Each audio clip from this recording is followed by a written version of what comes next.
தமிழ் உறவுகளுக்கு வணக்கம். கள்ள ஓட்டு போட்டு வெற்றி பெற்ற ஒரே கட்சி திமுக தான் என்ற தலைப்பில் இந்த காணொளியை காண்கிறோம். உலகத்திலேயே கள்ள ஓட்டு போட்டு வெற்றி பெற்ற ஒரே கட்சி திமுக.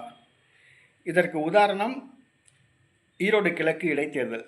இந்த இடைத்தேர்தலில் அதிமுக, பாஜக, தமிழக வெற்றி கழகம் ஆகியவை போட்டியிடவில்லை. ஆனால் தொகுதியில் உள்ள இறந்தவர்களின் வாக்குகளையும், முகவரி மாறி சென்றவர்கள் வாக்குகளையும், தாமதமாக வாக்களிக்க வந்தவர்களுடைய வாக்குகளையும் திமுக போட்டு கள்ள ஓட்டு போட்டு இந்த தேர்தலில் வெற்றி பெற்றது, முன்னிலையில் உள்ளது. இதற்கு தமிழக காவல்துறை மற்றும் தேர்தல் அலுவலர்கள் உடந்தையாக உள்ளார்கள். இது ரொம்ப வேதனையான விஷயம்.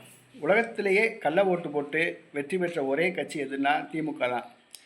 1991 நடைபெற்ற தமிழக சட்டப்பேரவை தேர்தலில் துறைமுகம் தொகுதியில் திமுக தலைவர் கருணாநிதி வெற்றி பெற்றதே கள்ள ஓட்டு போட்டு தான் வெற்றி பெற்றார். அடுத்ததாக ஹண்டே எதிர்த்து போட்டிக்கிட்டு திமுக தோல்வி அடைந்தது தான் உண்மை.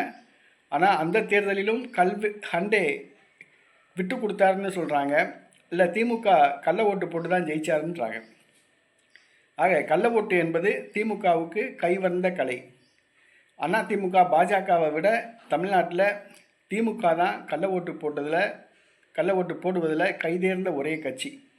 கள்ள ஓட்டு என்றால் ஞாபகத்துக்கு வருவது திமுக, திமுக என்றால் ஞாபகத்துக்கு வருவது கள்ள ஓட்டு.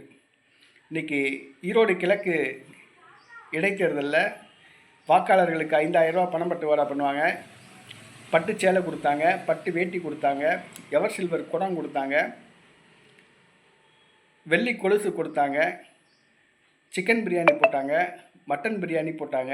இவை எல்லாம் கொடுத்தும் கூட நம்ம வெற்றி பெறுவது கஷ்டம்தான் நினச்சி ஆயிரக்கணக்கான கள்ள ஓட்டுகளை காவல்துறை மற்றும் தேர்தல் அலுவலர்கள் உதவியுடன் போட்டாங்க.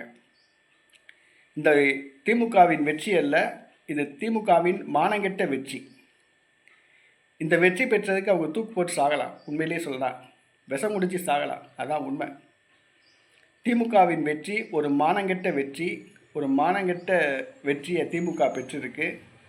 ஆனால் இதே வெற்றியை திமுக வர்ற பொது தேர்தலில் ஈரோடு கிழக்கில் இத்தனை வாக்குகள் வித்தியாசத்தில் ஜெயிக்குமாங்கிறது பார்ப்போம். கடந்த சட்டசபை தேர்தலிலேயே 5000 வாக்குகள் வித்தியாசத்தில் தான் ஈவேரா திருமகன் வெற்றி பெற்றார். ஆனால் இப்போ 50000 ஓட்டு வித்தியாசத்தில் கூட ஜெயிப்பாங்க, 80000 ஓட்டு வித்தியாசத்தில் கூட ஜெயிப்பாங்க. ஆனால் வர்ற பொது தேர்தலில் நீங்கள் 50000 ஓட்டு வித்தியாசத்தில் ஜெயிக்கிறீங்களா, 80000 ஓட்டு வித்தியாசத்தில் ஜெயிக்கிறீங்களா, 5000 ஓட்டு வித்தியாசத்தில் ஜெயிக்கிறீங்களா, 10000 வாக்குகள் வித்தியாசத்தில் தோல்வி அடைகிறீங்களா என்பதை பொறுத்திருந்து பார்ப்போம்.